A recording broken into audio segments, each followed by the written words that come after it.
Episode की शुरुआत वहीं से होती है जहां पर हमारा लास्ट एपिसोड खत्म हुआ था। जी दोस्तों, जिसका लिंक हमने नीचे डिस्क्रिप्शन बॉक्स में मेंशन कर रखा है। तो चलिए स्टार्ट करते हैं। स्टोरी के स्टार्ट में हमें शैडो किंग और मास्टर यू को आमने सामने दिखाया जाता है। मास्टर यू शैडो किंग से कहता है, तुमको ये जानने की जरूरत नहीं कि मैं कौन हूँ। तुम्हारे लिए इतना ही काफी है कि आज जो तुमने किया उसके लिए तुमको पछतावा तो है, और अगर ऐसा नहीं है तो तुम अभी भी लड़ना चाहते हो तो फिर मुझे दोष मत देना। मैंने तुम्हें मौका नहीं दिया क्योंकि इसके बाद मैं तुम पर कोई भी दया नहीं दिखाने वाला। इस पर शैडो किंग मास्टर यू का मजाक बनाते हुए कहता है, शायद तुम्हें पता नहीं कि तुम किससे बात कर रहे हो, वरना इस तरह मुझसे बात करने की तुम्हारी यूं हिम्मत न होती।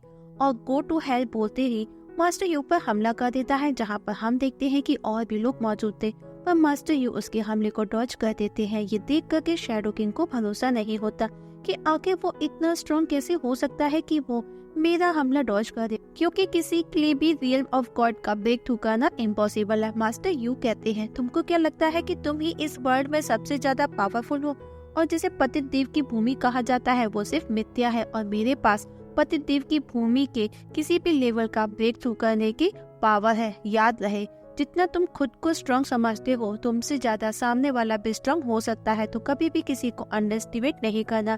जिस पर शैडो किंग कहता है, तो फिर तुमको तो लॉ के अकॉर्डिंग पतिदेव भूमि का मास्टर होना चाहिए था, तो तुम यहाँ पर क्या कर रहे हो? और अगर ऐसा होता तो भी क्या, मुझे कोई फर्क नहीं पड़ता, तुम फिर भी मेरे हाथों आज मर जुआन यिंग पूरी दुनिया को तबाह कर दूंगा, पूरी दुनिया पर मेरा राज होगा। और अब शैडो किंग सब पर अपने शैडो से हमला करना स्टार्ट कर देता है। सब लोग उसकी शैडो में डिसअपियर होने लगे, सब लोग उसके कंट्रोल में हो रहे थे। इवन अब शैडो किंग एक फॉर्मेशन क्रिएट करता है जिसमें सबका सर दर्द से फट रहा था, क्योंकि वो सबको अपनी ओर खींच रही थी। इवन यैन भी उस फॉर्मेशन में जाने लगी। जिंग यैन को पकड़ लेता है, वो उसे रोकने की कोशिश करता है, पर फॉर्मेशन का पावर बहुत ही ज्यादा स्ट्रॉन्ग था। साथ ही जिंग बाकी के लोगों को भी बचाने की कोशिश करता है। ये सब देख करके मास्टर यू को गुस्सा आ गया। मास्टर यू उन सबको एक प्रोटेक्शन शील्ड से प्रोटेक्ट कर सेफ जोन में ले आया। ये देख करके शैडो किंग को गुस्सा आया। वो मास्टर यू को बोलता है, तुम्हारी इतनी हिम्मत कि तुम मेरे खिलाफ जाओ।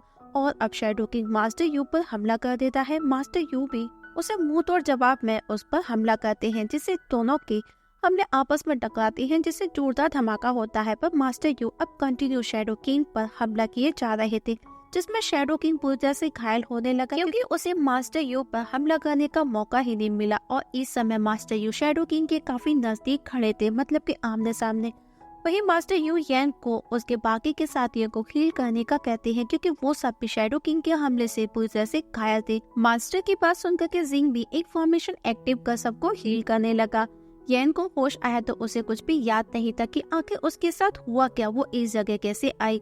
जिंग उसे समझाता है कि तुम होश में आ गई, यही सबसे बड़ी बात है, और उसे ज्यादा सोचने से मना कर सबसे पहले खुद को कल्टीवेट कर हील करने का कहता है। हम देखते हैं कि यैन भी वही कल्टीवेट करने बैठ जाती है, पर जिंग ने देखा उसे कल्टीवेट करने में भी प्रॉब्लम हो रही थी, मतलब कि वो सीरियस इंजर्ड थी। तो वो यैन को प्रॉमिस करता है कि वो दोबारा कभी उससे 10 कदम की दूरी पर भी नहीं रहेगा। यैन बोली, तुमको खुद को यूं ब्लेम करने की जरूरत नहीं है, मैं अभी ठीक हूँ। जिंग ने कहा उसे अफसोस है कि वो उसे प्रोटेक्ट नहीं कर सका, पर यैन बोली, नहीं, इसमें तुम्हारी कोई गलती नहीं है, मुझे ही अलर्ट रहना था, हमारे ऊपर कभी भी हमला हो सकता था, मैं केयरलेस हो गई, इसलिए इतना सब कुछ हुआ। ही मास्टर यू और शैडो किंग के बीच अभी भी फाइट चल रही थी, पर तभी यू ने उसे पीछे से, मतलब कि शैडो किंग के पीछे से उसके फेस पर जोरदार किक मारती है, और शैडो किंग उछलता हुआ लुढ़कता हुआ दूर जाकर के गिरा, पर वो अभी भी शांत नहीं बैठता और वापस से यूना पर वॉमिट का हमला करता है। पर मास्टर यू बीच में आकर के उसके हमले को डॉज कर उस पर वापस से हमला करते हैं और उसे फॉर्मेशन से कंट्रोल कर लेते हैं।